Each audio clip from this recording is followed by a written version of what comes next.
Hello and welcome back to Kim Reads as we continue with Rebecca's Sunnybrook Farm. Chapter 10 Challenging Times. When Rebecca looked back upon the year or two that followed the Simpson Thanksgiving party, certain important milestones stood out in her memory. To begin with, the saga of the Simpsons family took a surprising turn. To the shock of everyone in Riverboro, Abner Simpson moved his family bag and baggage to Bridgewater. In spite of all the security precautions that were taken, a pulpit chair, several kerosene lamps, and a small stove disappeared mysteriously from the Riverboro church.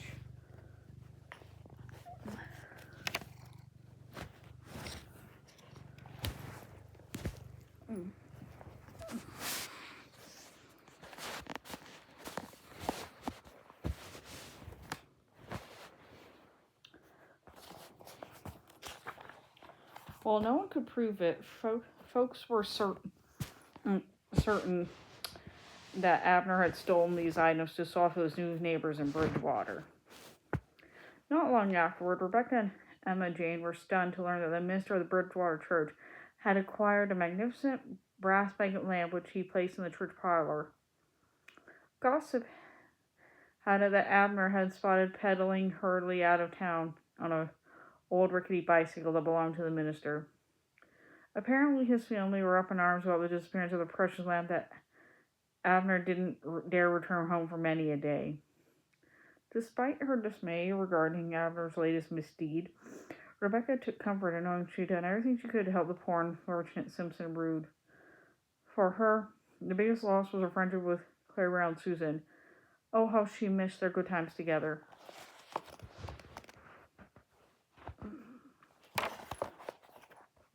This year is also noticing for being the one in which Rebecca shot up like a young tree. Jane Sawyer spent days lengthening the hems and sleeves in all of her niece's dresses so she could wear more out of them. Eventually, the clothes were all boxed up and sent to Sunnybrook Farm to be made over for Jenny. It was also the year when a terrible tragedy occurred at Sunnybrook Farm. Mira, the baby of the Randall family, died suddenly, and Rebecca went home for a 2-week visit. The homecoming was a sad one for this warm and loving girl. Mira had been special charge from the moment she was born. In her grief, Rebecca had to face not only the loss of her baby sister, but a host of new thoughts about the mystery of death. It broke her heart to observe her mother's suffering, particularly when Miss Randall had worked to keep their family together all these years.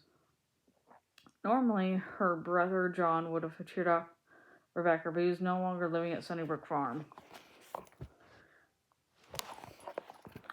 Cousin Anne's husband had died, and John had gone to reside with her and be the man of the house. Rebecca spent her spare time exploring the farm and visiting the haunts of her early childhood. One morning, she stopped by the maple tree where she had found the oriole's nest, the hedge that housed a nimble little brown mouse, and the mouse-covered stump that overlooked a clump of white toadstools which had sprung up as if by magic. Another day, she called to pay her respects to the ancient and honorable toad who lived in a hole at the root of the pine tree, and then she wandered by the dear little Sunnybrook she loved so much.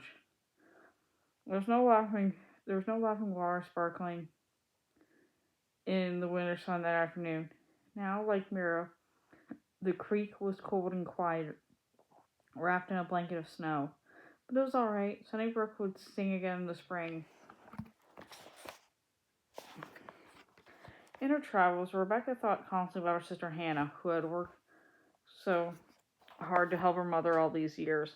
Although life in the brick house in Riverboro had been no bed of roses, Rebecca had the opportunity to attend a good school and make some wonderful friends.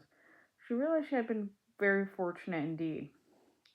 Now Rebecca was willing to make tremendous sacrifice for Hannah's sake. Many tears were shed as she agonized over the decision. Then one morning, as her visit neared its end, Rebecca finally spoke up. Hannah, after this term, I'm gonna come home and let you go away. Aunt Miranda has always wanted you. It's only fair you should have your turn. Hannah was darning socks. She threaded her needle and snipped out the yarn before she answered. No, thank you, Becky. Mother couldn't manage without me. Besides, I love it here. I'm not one to be lonesome. As she spoke, she blushed, but her sister was not to know why for another year or two. Rebecca could see Hannah meant what she said and returned to Riverboro, intent upon pursuing her studies diligently. Spring and summer arrived, bringing happier times for the sensitive young girl. Gradually, she began to recover from her sister's death. That fall, another milestone occurred in Rebecca's life. This time, it was a happy event and one she had looked forward to for a long time. Rebecca entered Wareham Academy with the intention of completing the 4-year course in 3 years. According to her plan, she would be 17 when she graduated and would be in position to earn a living and help educate her younger brothers and sisters. Rebecca continued to live at the brick house and to travel to the town of Wareham every day by train. Her aunt thought it would be a good idea for her to take the train from September to Christmas and then live in Wareham during the 3 quarters months. Rebecca was even happier that Emma Jane was a student at the academy too. Among the teachers at Wareham Academy was one who influenced Rebecca tremendously.